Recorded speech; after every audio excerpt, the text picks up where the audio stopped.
Salut petit scarabée, bienvenue sur la chaîne de Nail, la chaîne où on parle de biohacking et d'un peu de tout. Si tu ne me connais pas, je m'appelle Nail, je m'intéresse un peu à tout, je me définis comme un scanner, c'est-à-dire une personne qui s'intéresse à tout. Donc aujourd'hui j'aimerais te faire une vidéo vraiment importante, reste bien jusqu'à la fin. Je vais te donner quelques conseils et quelques compléments qui sont intéressants à prendre, soit pour toi, soit pour des gens que tu connais. Donc vraiment reste vraiment jusqu'à la fin parce que c'est une vidéo qui pour moi est assez importante. Comme d'habitude, n'hésite pas à liker cette vidéo et à t'inscrire. Et si tu veux louper aucune des prochaines vidéos, n'oublie pas d'appuyer sur la petite cloche en bas de la vidéo. Le but de cette vidéo, c'est vraiment t'apprendre à préserver tes yeux. Donc c'est vraiment pas un sujet à prendre à la légère, reste bien jusqu'à la fin. Il y a une réflexion que je me suis faite, c'est que dans les top 10 des maladies que je n'aimerais pas avoir, c'est la sénilité, donc j'aimerais pas devenir fou, et probablement toi aussi, tu n'aimerais pas être aveugle. Essaie de faire une liste des 5 maladies que tu n'aimerais pas avoir, et à mon avis, ce qui va apparaître dans au moins les 5 premiers, si ce n'est pas les 2 premiers, c'est la sénilité et être aveugle. Donc tu vois, en fait, tu as 2 gros organes qui sont le cerveau et les yeux, et ces 2 organes, personne n'en prend soin. Donc tout le monde prend soin de sa ligne, entre guillemets, de son apparence physique, esthétique. On craint plus que tout d'être fou ou d'être aveugle. Il n'y a personne qui prend soin de son cerveau. Il n'y a personne qui prend soin de ses yeux. Et donc, cette réflexion m'a amené justement à m'intéresser à ces sujets et à me demander comment je pouvais prendre soin de mon cerveau et de mes yeux.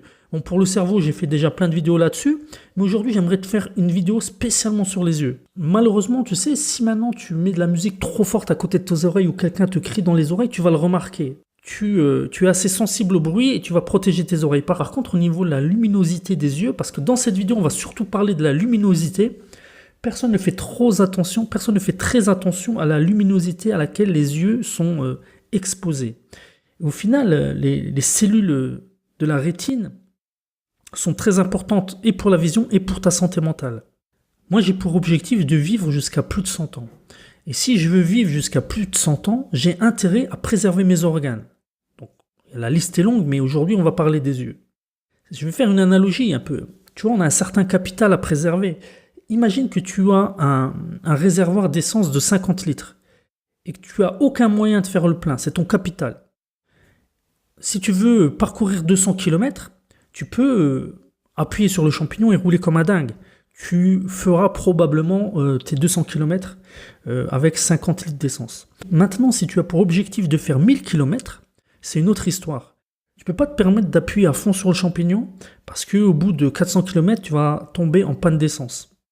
Donc on parle bien d'un scénario où tu ne peux plus remettre de l'essence dans ton réservoir. Et le capital des yeux et tout un tas d'organes, comme par exemple l'insuline avec le pancréas, etc., sont des organes à préserver. Et voilà, donc tu dois préserver tes yeux. Tu dois préserver tes yeux comme tu dois préserver ton pancréas pour que tu puisses tenir sur le long terme. Comme on dit, qui veut aller loin ménage sa monture, mais malheureusement les yeux ne sont souvent pas préservés. Qu'est-ce qui m'a poussé à faire cette vidéo? C'est qu'il m'est arrivé un truc bizarre. Donc moi je faisais ça depuis longtemps, j'essayais de préserver la luminosité. Donc on ne parle pas de la lumière bleue, hein, c'est 2 sujets différents, on va y venir. J'essaie de préserver mes yeux contre la luminosité trop forte. Donc qu'est-ce que j'ai fait? Sur mon iPhone et sur mon Mac, j'ai réduit la luminosité. Et qu'est-ce qui s'est passé? Je me suis rendu compte que mes yeux étaient devenus très sensibles à la lumière. J'ai eu un regain de sensibilité à la lumière au point que lorsque je regarde le téléphone de quelqu'un d'autre, ça me fait trop mal aux yeux. D'autre part, les gens ont beaucoup de mal à regarder sur mon ordinateur parce qu'il n'est pas assez lumineux pour eux. Alors que pour moi, il est déjà trop lumineux. Je me suis rendu compte qu'en faisant attention à la luminosité de tous les écrans, j'avais retrouvé une sensibilité à la lumière. Et que les gens qui m'entouraient n'avaient pas cette sensibilité. Donc quelque part, j'ai réussi à biohacker mes yeux. Et donc cette luminosité accrue fatigue beaucoup tes yeux, surtout sur des sites où il y a des textes noirs avec du fond blanc. Donc tu as beaucoup de lumière qui arrive sur tes yeux. Donc j'aimerais t'apprendre quelque chose. Déjà, j'aimerais te dire qu'il y a une différence entre le dark mode vs le night mode. Alors, quelle est la différence entre le dark mode et le night mode?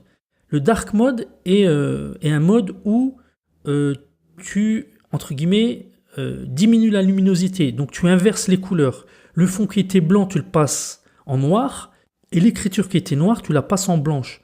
Comme en théorie, il y a plus de fond que d'écriture, tu vas inverser les couleurs, et du coup, tu auras moins de luminosité qui va frapper tes yeux. Donc ça, c'est le dark mode. Mais dans le dark mode, on ne parle pas du tout de lumière bleue. Le night mode, ou night shift, comme on peut voir, c'est un mode qui fait que, au fur et à mesure que la journée avance, on va changer la chaleur, la couleur. On va faire en sorte que les écrans émettent de moins en moins de lumière bleue. Parce que la lumière bleue perturbe ta sécrétion de mélatonine et va retarder ton sommeil. C'est comme si tu vas avoir un décalage horaire de zone, tu vois. Ton cerveau va penser qu'il fait encore jour. Et moi, en fait, j'utilise les deux. J'utilise le dark mode pour préserver mes yeux contre la luminosité et j'utilise le night mode pour permettre de dormir. En plus de ça, je mets des lunettes, mais si tu vois, c'est deux sujets connexes, mais qui sont différents. Donc, dark mode vs night mode. Donc aujourd'hui, on parle dark mode. Donc typiquement, une parenthèse rapide sur le night mode, moi j'utilise f.lux, qui est une application qui permet justement de faire ce switch de couleur en fonction de l'heure de la journée.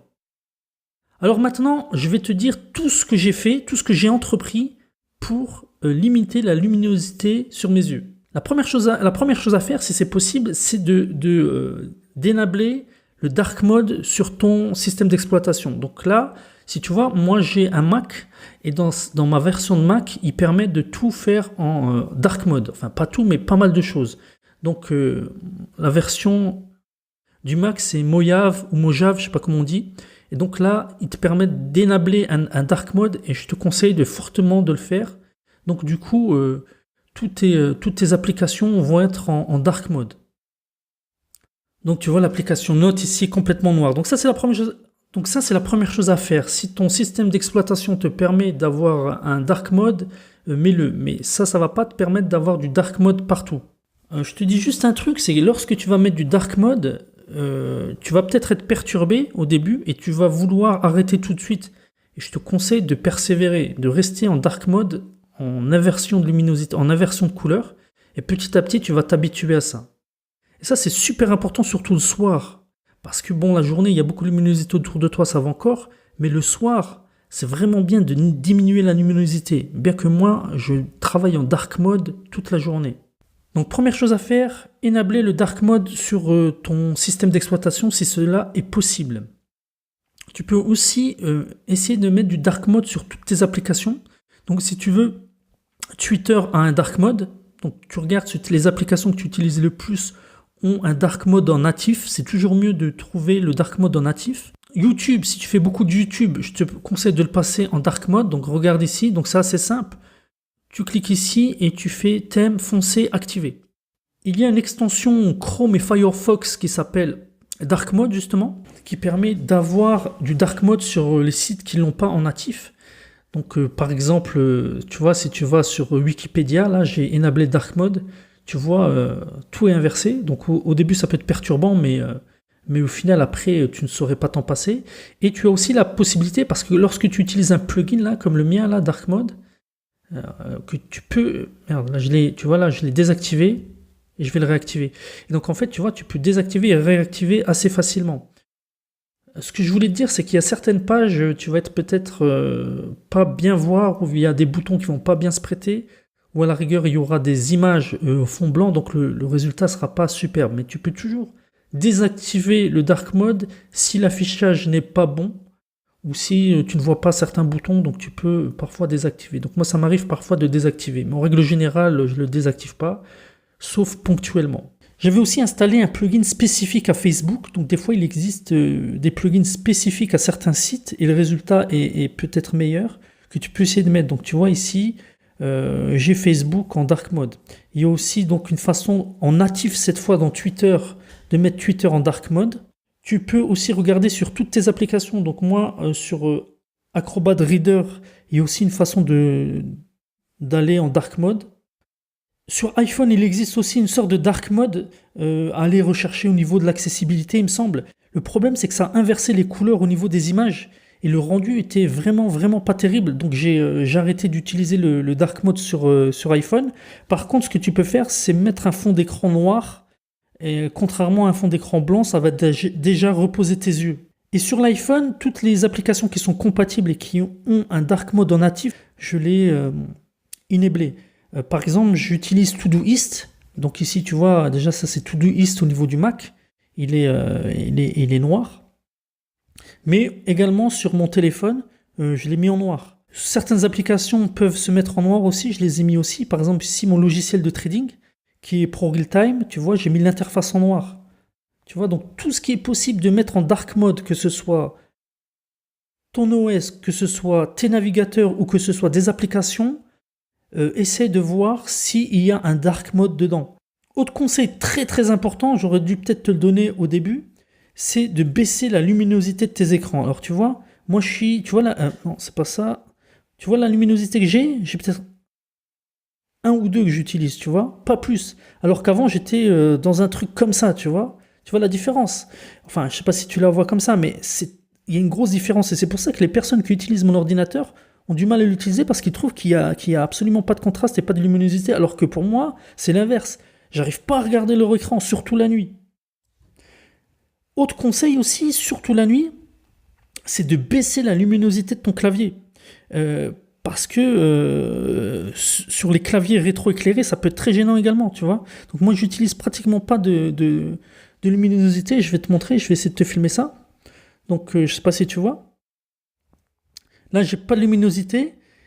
Et là, je peux mettre la luminosité à fond. Et donc, tu vois, cette luminosité-là, c'est très mauvais la nuit. Donc, moi, j'essaie de baisser à fond, voire de supprimer cette luminosité. Par ailleurs, sur la prise, des fois, sur les prises d'alimentation, tu as une petite LED qui est très, très agressive. Ça a l'air de rien, mais c'est très agressif. Je ne l'ai pas sur moi là. J'ai mis un sparadrap dessus. Comme ça, ça me repose vraiment les yeux. Donc, il ne faut surtout pas sous-estimer les petites LED. Les petites LED qui ont l'air de rien sont très très mauvaises pour les yeux. Donc mets un sparadrap sur toutes les LED. Et n'utilise aucune lumière directe. Essaie toujours de tamiser la lumière, de mettre un abat-jour et essaie de pas avoir une lumière directe vers tes yeux. Et le soir, essaie de t'éclairer soit la bougie, soit la lumière tamisée. Tu verras, c'est très très calmant. Le fait d'avoir le moins de luminosité ambiante, surtout la nuit, c'est vraiment magnifique. Par ailleurs, si tu utilises des liseuses physiques comme le Kindle ou des tablettes, essaye aussi de mettre le dark mode si possible. Donc d'inverser le contraste, d'inverser les couleurs. Tu verras, ça sera beaucoup beaucoup mieux, surtout le soir. Voilà, maintenant je voudrais te donner quelques compléments spéciaux pour les yeux. Surtout si tu es une personne âgée ou bien qu'il y a quelqu'un de ta famille ou des personnes de ta famille qui commencent à devenir âgées. Donc je peux te donner quelques conseils, quelques compléments à utiliser pour éviter surtout une maladie qui s'appelle la dégénérescence maculaire. En fait, petit à petit, tu vas avoir une perte de vision à cause de la détérioration de la rétine. Donc moi, ce que je recommande, et encore une fois, je répète, je ne suis pas médecin, c'est des compléments qui contiennent du zinc, du cuivre, de la vitamine C, de la lutéine et de la zéaxanthine.